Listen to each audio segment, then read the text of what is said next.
Shalom saudaraku yang terkasih di dalam nama Tuhan Yesus Kristus. Selamat pagi, salam sejahtera untuk kita semuanya. Saya Ardi, menyambut Anda di dalam renungan Kristen Saudara Rohani. Selamat datang kembali di dalam renungan dan siraman rohani pagi hari ini. Harapan kami, semoga saudara yang terkasih dalam keadaan sehat selalu. Kiranya damai dan sukacita Roh Kudus melimpah dan tercurah di dalam hati dan pikiran saudara saat ini. Sebelum kita mulai renungan kita pada pagi ini, marilah kita bersama-sama berdoa. Selamat pagi Allah Bapa di surga, Allah yang Maha Pengasih dan Maha Baik. Terima kasih untuk penjagaan-Mu semalaman sehingga kami bisa tidur dengan nyenyak. Terima kasih untuk pagi yang indah yang Tuhan sediakan untuk kami. Tuhan, kami mau berdoa untuk sahabat, keluarga, dan rekan kami yang sedang sakit. Kiranya Tuhan berkenan untuk menjamah, Tuhan berkenan untuk menyembuhkan segala penyakit yang ada di dalam dirinya. Bagi sahabat pendengar kami yang sedang sakit, berkati juga obat yang dikonsumsi, dokter, perawat, serta keluarga yang mendampingi, biar mereka bisa menjalankan perannya dengan baik dan saudara kami bisa sembuh dan beraktivitas seperti sedia kala. Tuhan, pada hari ini, kami anak-anak-Mu akan melakukan berbagai aktivitas. Kami akan bekerja dan menjalankan tanggung jawab kami, kiranya Kau yang mampukan. Kami serahkan seluruh rencana dan agenda hari ini ke dalam tangan Tuhan. Biar Tuhan yang berkarya dan biarkan semua rencana sesuai dengan kehendak-Mu ya Tuhan Yesus yang baik. Ampuni dosa dan kesalahan kami Tuhan, jadikan kami pribadi yang lebih baik setiap harinya. Terima kasih karena telah membolehkanku untuk kembali menghirup udara segar di pagi hari ini, menikmati seluruh anugerah yang telah Engkau berikan kepadaku. Ajar kami menjadi pribadi yang lebih baik, itu semua karena kebaikan dan curahan kasih yang nyata dari Engkau di kehidupanku. Haleluya, dalam nama Tuhan Yesus, aku sudah berdoa. Amin. Sahabat pendengar saudara rohani, pembacaan ayat emas Alkitab renungan kita hari ini terambil dari kitab Pengkhotbah 3 ayat 1 sampai dengan ayat 11. Untuk segala sesuatu ada masanya, untuk apapun di bawah langit ada waktunya. Ada waktu untuk lahir, ada waktu untuk meninggal, ada waktu untuk menanam. Ada waktu untuk mencabut yang ditanam, ada waktu untuk membunuh. Ada waktu untuk menyembuhkan, ada waktu untuk merombak. Ada waktu untuk membangun, ada waktu untuk menangis. Ada waktu untuk tertawa, ada waktu untuk meratap, ada waktu untuk menari. Ada waktu untuk membuang batu, ada waktu untuk mengumpulkan batu. Ada waktu untuk memeluk, ada waktu untuk menahan diri dari memeluk, ada waktu untuk mencari, ada waktu untuk membiarkan rugi, ada waktu untuk menyimpan, ada waktu untuk membuang, ada waktu untuk merobek, ada waktu untuk menjahit, ada waktu untuk berdiam diri, ada waktu untuk berbicara, ada waktu untuk mengasihi, ada waktu untuk membenci. Ada waktu untuk perang, ada waktu untuk damai. Apakah untung pekerja dari yang dikerjakannya dengan berjerih payah? Aku telah melihat pekerjaan yang diberikan Allah kepada anak-anak manusia untuk melelahkan dirinya. Ia membuat segala sesuatu indah pada waktunya, bahkan Ia memberikan kekekalan dalam hati mereka. Tetapi manusia tidak dapat menyelami pekerjaan yang dilakukan Allah dari awal sampai akhir. Ayat renungan kita pada pagi hari ini terambil dari kitab Pengkhotbah 3 ayat 1 sampai dengan ayat 11. Inti dari ayat emas renungan kita adalah, Allah memberikan kekekalan dalam hati mereka. Mari kita mulai renungan pagi kita. Kata-kata bijak yang dapat kita petik adalah, hadirat Allah. Renungan kita pada hari ini ditulis dan disusun oleh Dave Brannon. Mari kita mulai kisah inspiratif. Monique sedang bergumul. Saat melihat beberapa temannya yang Kristen, ia mengagumi cara mereka menangani pergumulan hidup. Ia bahkan agak cemburu kepada mereka.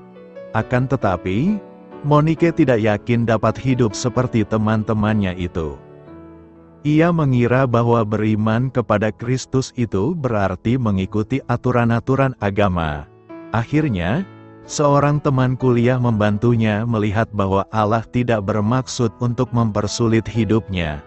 Sebaliknya, Allah menginginkan yang terbaik baginya di tengah pasang surut kehidupan.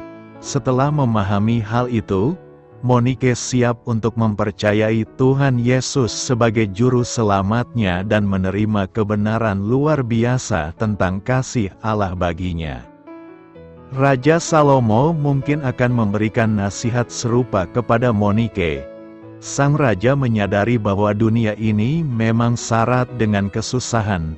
Benar sekali, untuk segala sesuatu ada masanya, ada waktu untuk meratap, ada waktu untuk menari. Namun, bukan itu saja, Allah bahkan memberikan kekekalan dalam hati manusia. Kekekalan itu dimaksudkan Allah untuk manusia hidupi dalam hadirat-Nya.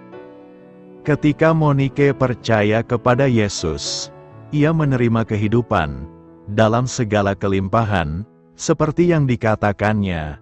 Namun, sesungguhnya ia menerima jauh lebih banyak dari itu. Dengan iman, kekekalan dalam hatinya menjadi jaminan akan masa depan yang terbebas dari pergumulan hidup dan bahwa hadirat Allah yang mulia akan menjadi kenyataan yang abadi. Marilah kita renungkan di dalam hati kita. Bagaimana Anda telah mengalami kehidupan melimpah yang ditawarkan Yesus? Hal-hal apa saja dalam hidup Anda di dalam Tuhan yang Anda syukuri? Hal ini patut kamu ketahui dan menambah wawasan kamu. Pengkhotbah tidaklah seperti kitab-kitab hikmat lain dalam Perjanjian Lama. Isinya penuh dengan keraguan, dan kehidupan digambarkan dengan istilah-istilah yang seringkali terdengar muram dan pesimis. Pengkhotbah memiliki beberapa ide utama. Kata sia-sia muncul berkali-kali dan berarti hampa atau tidak berarti. Istilah lain adalah di bawah matahari. Artinya, menurut sistem atau nilai-nilai dunia ini. Ungkapan lain yang sering diulang adalah menjaring angin. Frasa ini adalah perumpamaan yang menggambarkan usaha yang dikeluarkan tanpa hasil karena tidak ada orang yang bisa menjaring angin. Segala sesuatu tetap ada. Pengkhotbah 3 ayat 14 berkata, Aku tahu bahwa segala sesuatu yang dilakukan Allah akan tetap ada untuk selamanya. Itu tak dapat ditambah dan tak dapat dikurangi. Allah berbuat demikian, supaya manusia takut akan Dia. Ketika Tuhan sudah menciptakan sesuatu, maka sesuatu itu akan tetap ada untuk selama-lamanya. Ketetapan dan keputusan Tuhan tetap berlaku dan tidak akan pernah berubah. Itulah kesaksian iman pengkhotbah.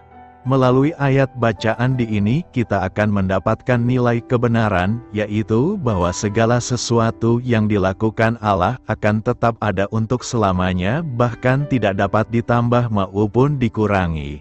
Dan hal ini pada umumnya disebut takdir atau nasib. Misalnya, setiap yang hidup pasti akan mati. Takdir manusia hanya satu, yakni pasti akan mati. Takdir atau nasib ini tidak bisa diubah. karena dengan demikian manusia diharapkan untuk memiliki rasa takut akan Tuhan. Akan tetapi kenyataannya manusia tidak pernah takut kepada Tuhan, kecuali orang yang percaya bahwa Yesus adalah Tuhan. Segala sesuatu yang ditetapkan Tuhan tidak dapat ditambah maupun dikurangi berlaku bagi orang yang belum lahir baru atau percaya kepada Kristus. Dan kali ini kita akan melihat kehidupan seseorang yang menjadi contoh bagi kehidupan setiap orang yang percaya. Karena orang ini adalah orang yang percaya. Kita akan membaca dalam Yesaya 38 ayat 1 sampai dengan ayat 7 tentang kehidupan Hizkia.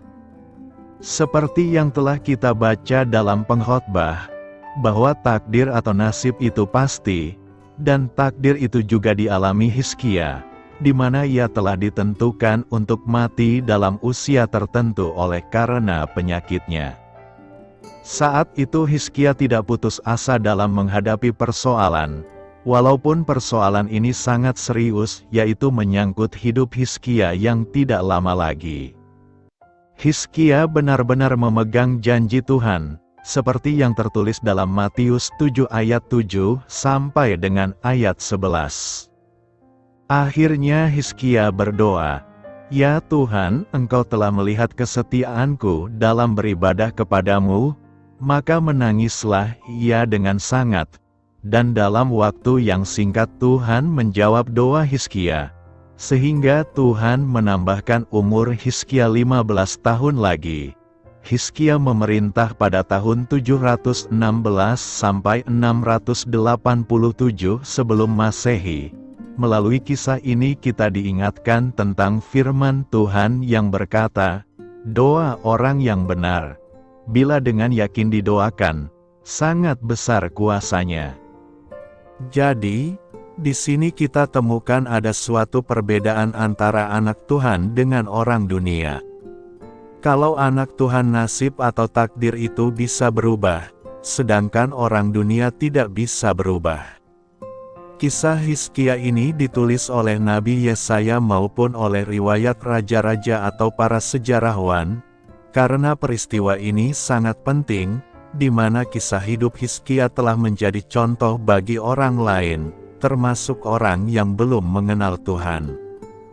Ternyata apa yang dialami oleh Hizkia telah membawa dampak yang luar biasa, di mana dari negara luar pun ingin tahu apa yang membuat Hizkia sampai mengalami hal yang demikian.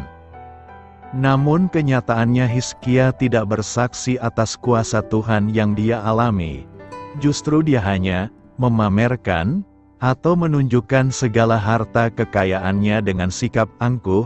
Maka terjadilah sesuatu yang tidak pernah ia bayangkan, di mana firman Tuhan menegurnya, "Sesungguhnya, suatu masa akan datang, bahwa segala yang ada dalam istanamu dan yang disimpan oleh nenek moyangmu sampai hari ini akan diangkut ke Babel.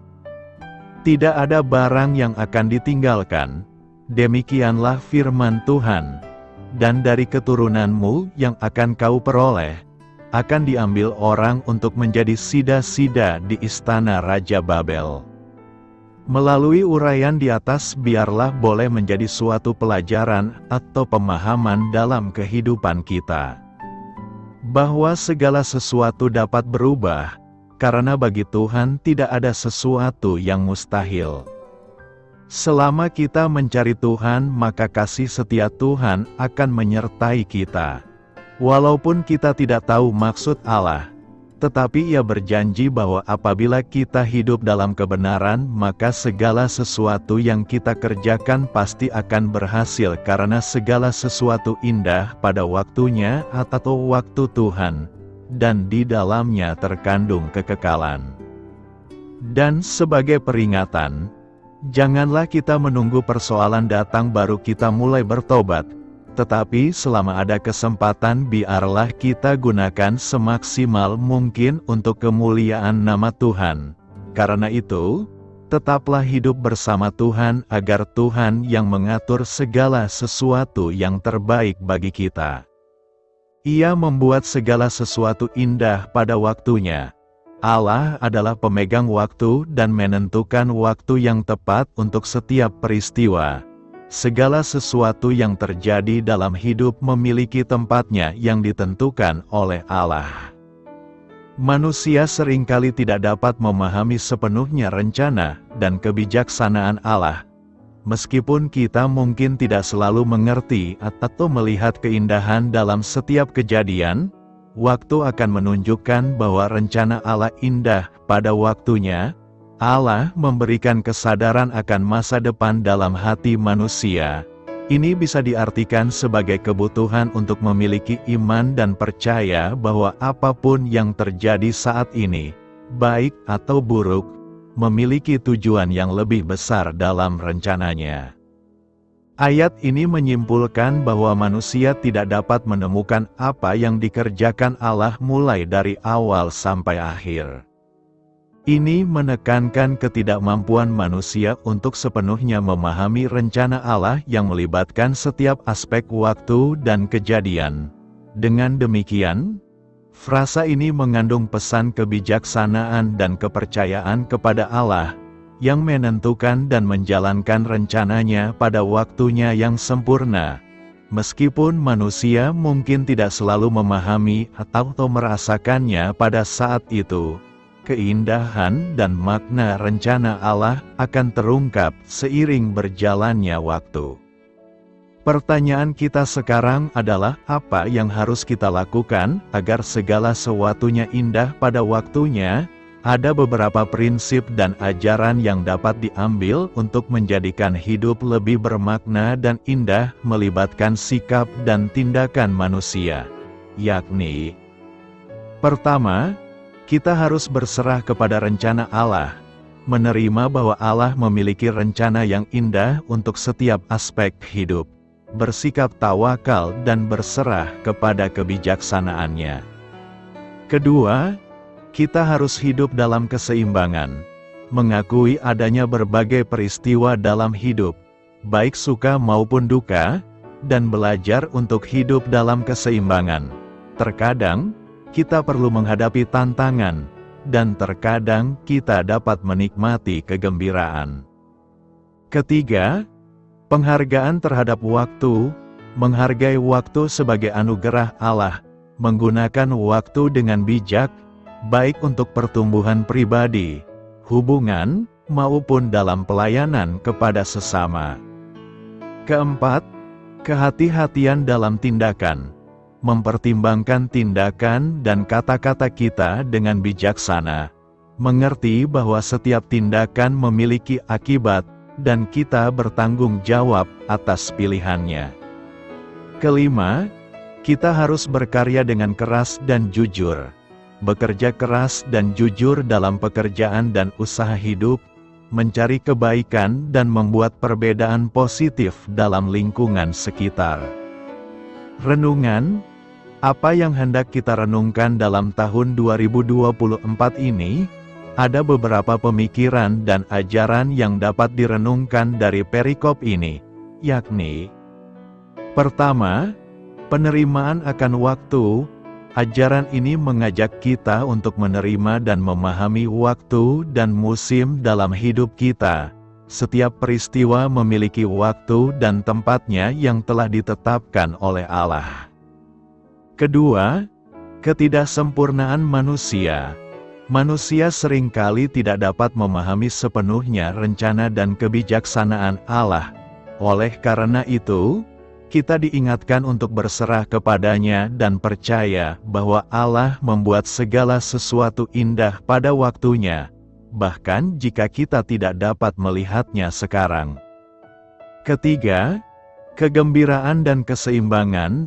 Pasal ini menguraikan berbagai peristiwa dalam hidup, seperti menangis dan tertawa, mencari dan kehilangan, dan meratap dan menari. Ini mengajarkan pentingnya keseimbangan dan kegembiraan dalam menghadapi kehidupan dengan segala variasinya. Keempat, pemberian Tuhan. Ajaran ini menyampaikan bahwa segala sesuatu yang kita miliki dan nikmati, termasuk pekerjaan dan kebahagiaan, adalah pemberian dari Allah. kita diingatkan untuk bersyukur dan menghargai setiap berkat yang diberikannya. Pesan utama dari Pengkhotbah 3 ayat 1 sampai ayat 15 adalah mengenai kebijaksanaan, penerimaan, dan ketakutan akan Allah dalam menghadapi dinamika kehidupan. Karena itu, khotbah ini mengajak kita untuk hidup dengan keyakinan bahwa Allah memiliki rencana indah untuk setiap aspek hidup kita, dan kebijaksanaannya melibatkan waktu yang ditetapkan oleh-Nya. Untuk segala sesuatu ada waktunya. Semua orang menginginkan hal-hal yang membahagiakan. Dengan hikmat, kuasa dan kerja keras, banyak orang berpikir bahwa mereka akan dapat mewujudkan apa yang mereka harapkan. Akan tetapi, kenyataan tidak selalu demikian. Pengkhotbah mengamati bahwa dalam hidup ini, terjadi banyak hal yang tidak sama dengan apa yang kita harapkan. Karena untuk segala sesuatu ada waktunya. Perkataan, ada waktu, untuk segala sesuatu menunjukkan bahwa manusia tidak berkuasa atas terjadinya hal-hal itu. Oleh karena itu, untuk hal yang tidak kita inginkan pun, hal itu akan tetap terjadi. Jadi, sebenarnya, manusia tidak berkuasa atas hidupnya sendiri. Pengkhotbah memperlihatkan bahwa Allah terlibat dalam segala peristiwa. Bacaan Alkitab hari ini mengingatkan kita bahwa kita tidak dapat menyelami pekerjaan Allah dengan segala hikmat dan pengetahuan yang kita miliki. Kita harus menyesuaikan diri dengan waktu dan rencana Allah. Apa yang kita lihat dan alami saat ini memiliki batas. Sama seperti seseorang yang kebingungan saat melihat seorang pemahat merusak sebongkah kayu besar di pinggir jalan yang biasa digunakan untuk duduk. Pemahat itu mencoret-coret dengan pisau di tangannya. Bahkan, sang pemahat memotong-motong kayu itu, sehingga dia menegurnya, "Hai pemahat, mengapa kamu merusak kayu yang bagus dan berguna ini?" Namun, sang pemahat itu tetap melanjutkan aktivitasnya. Akhirnya, terlihatlah sebuah karya yang sangat indah yang harganya mahal. Pengkhotbah memahami bahwa Allah telah memberikan kekekalan dalam hati manusia dan Allah mengajak manusia melihat segala sesuatu bukan dari sudut pandang kesementaraan yang sia-sia, tetapi dari sudut pandang kekekalan. Apa yang kita alami saat ini baik yang menyenangkan maupun yang tidak menyenangkan merupakan pemberian Allah yang akan terlihat indah pada waktunya, sekalipun kita tidak memahami cara kerja Allah dalam mewujudkannya. Pengkhotbah menemukan bahwa hal terpenting adalah bahwa manusia harus memiliki sikap takut akan Allah, yaitu rasa takut yang didasari oleh sikap hormat atas keagungannya. Nikmatilah hidup Anda dengan sikap takut akan Allah, meskipun saat ini Anda belum memahami sepenuhnya apa yang akan terjadi. Saat Anda membuat perencanaan, apakah Anda selalu berusaha menyesuaikan rencana Anda dengan kehendak Allah? Apa artinya kita memiliki kekekalan di hati kita? Pengkhotbah 3 ayat 11 menyatakan bahwa Allah meletakkan kekekalan dalam hati manusia. Dalam setiap jiwa manusia terdapat kesadaran yang diberikan Tuhan bahwa ada sesuatu yang lebih daripada dunia yang sementara ini, dan dengan kesadaran akan keabadian itu muncullah sebuah harapan bahwa suatu hari nanti kita dapat menemukan kepuasan yang tidak dapat diperoleh dari kesia-siaan di dunia ini. Berikut ini adalah melihat lebih dekat pada ayat tersebut. Di dalam hati manusia adalah ungkapan yang mewakili pikiran, jiwa, atau semangat setiap orang. Tuhan menempatkan keabadian ke dalam hati dan jiwa kita. Kata yang diterjemahkan, kekekalan, banyak diperdebatkan mengenai terjemahannya dalam bagian ini.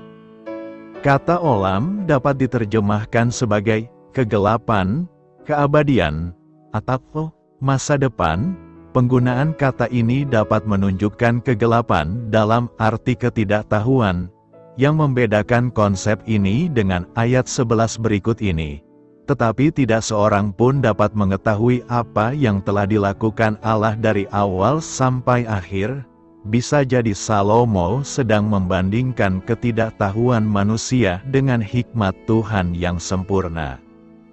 Kemungkinan yang lebih baik, dan yang merupakan penafsiran tipikal, adalah bahwa Olam mengacu pada Tuhan yang menempatkan kerinduan abadi atau rasa kekekalan dalam hati manusia.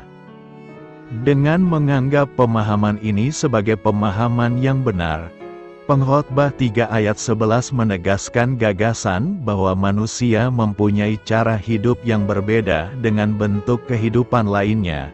Kita merasakan kekekalan dalam hidup kita. Kita memiliki pengetahuan bawaan bahwa ada sesuatu yang lebih dalam hidup ini daripada apa yang dapat kita lihat dan alami di sini dan saat ini.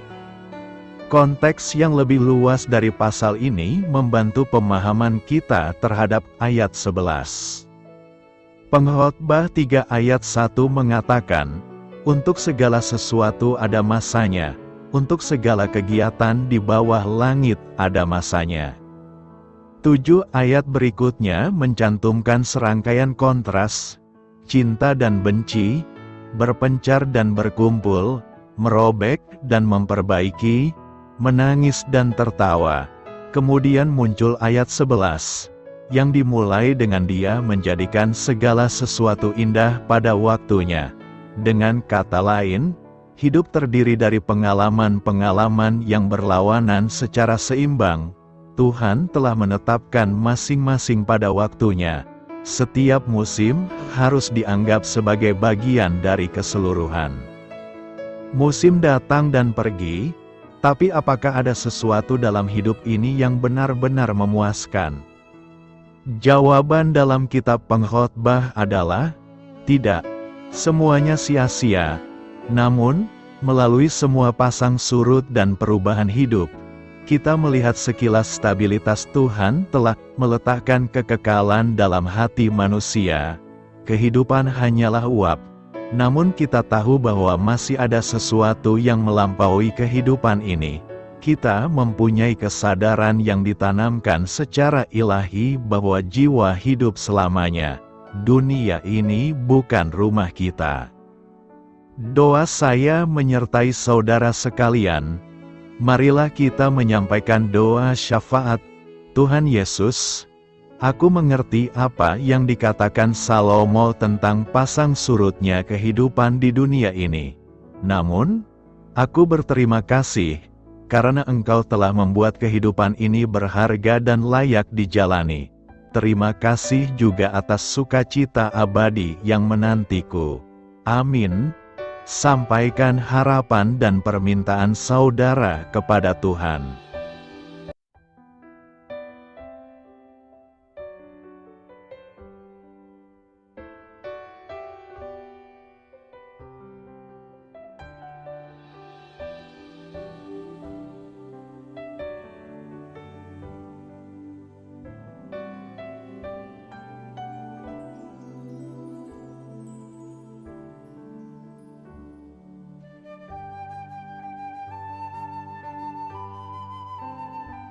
Marilah kita renungkan sahabat saudara rohani. Demikianlah renungan firman Tuhan pagi hari ini. Semoga menjadi berkat dalam hidup kita. Dan sebelum kita memulai segala aktivitas kita pagi hari ini, marilah kita berdoa. Selamat pagi Bapa, malam hari telah berganti pagi. Kehidupan baru telah Engkau berikan kembali bagi kami. Bapa Surgawi, tolonglah aku menyadari kebutuhan orang lain, supaya aku dapat membagikan apa yang telah Engkau berikan kepadaku. Pada saat aku membutuhkan, berilah aku keyakinan bahwa Engkau akan mencukupkanku, melalui orang-orang yang mengasihi-Mu, bukan karena kami pantas atau layak. Namun karena kasih karunia-Mu kami boleh ada, sebagaimana kami ada di pagi hari ini. Terima kasih Tuhan, atas kesempatan baru yang telah Tuhan berikan kepada kami. Untuk bisa memperbaiki diri agar kami bisa lebih layak di hadapan-Mu. Hari ini kami serahkan semua perkara dan kesulitan yang akan kami lalui ke dalam tangan-Mu. Biarkanlah kami bisa memuliakan-Mu dalam segala aktivitas yang akan kami lakukan. Amin. Biarlah firman Tuhan menjadi pengingat untuk kita semua, bahwa tuntunan dari Roh Kudus akan selalu memberi jalan keluar bagi setiap permasalahan hidup kita, dan memberi kedamaian di hati kita. Sampai jumpa di renungan pagi saudara rohani berikutnya. Kiranya Tuhan selalu memberkati saudara semua hari ini. Amin. Shalom.